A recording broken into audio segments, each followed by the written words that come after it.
watching this guy. He's a trooper running out here in the snow. This is not live footage from anywhere right now. This is kind of a moment back in time. If you've been in Maryland for over 12 years, this probably looks eerily familiar. Near whiteout conditions across lots of the area, roads blanketed in snow, sometimes blizzard conditions out there, visibility reduced to under a half a mile at times. Just really a hectic situation. Piles of snow mounted on top of vehicles, and at times piled so high that folks couldn't even really see homes except the tops of the homes.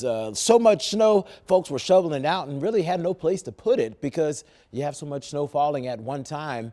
Parking lots get full and it takes a while for it to melt. Yeah, this is 2010 Snowmageddon. This was an event that unfolded over the course of about 6 days. Multiple systems moved through the area. The first one was February 5th and 6th, dumped roughly 2 to 3 feet of snow across the area. And then, of course, Anne Arundel County had blizzard conditions with the first one. The second event, February 9th through 10th, that was an additional foot or two. And most folks saw these blizzard conditions. So travel was interrupted. Motorists were stranded. Cars were buried under feet of snow. Flights, of course, not only canceled locally, but across most of the eastern seaboard.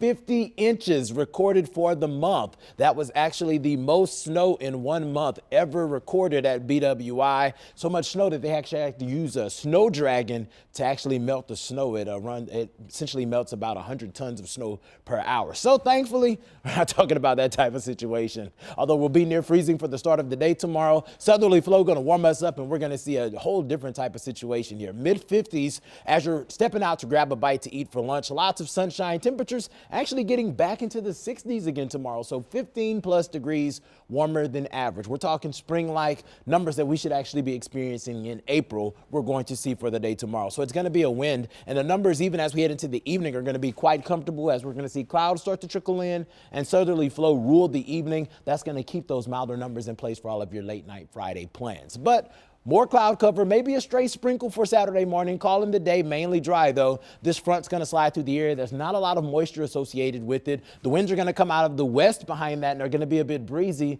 That's going to be a net warming wind, much like what we saw today. So it's still expecting an above average day.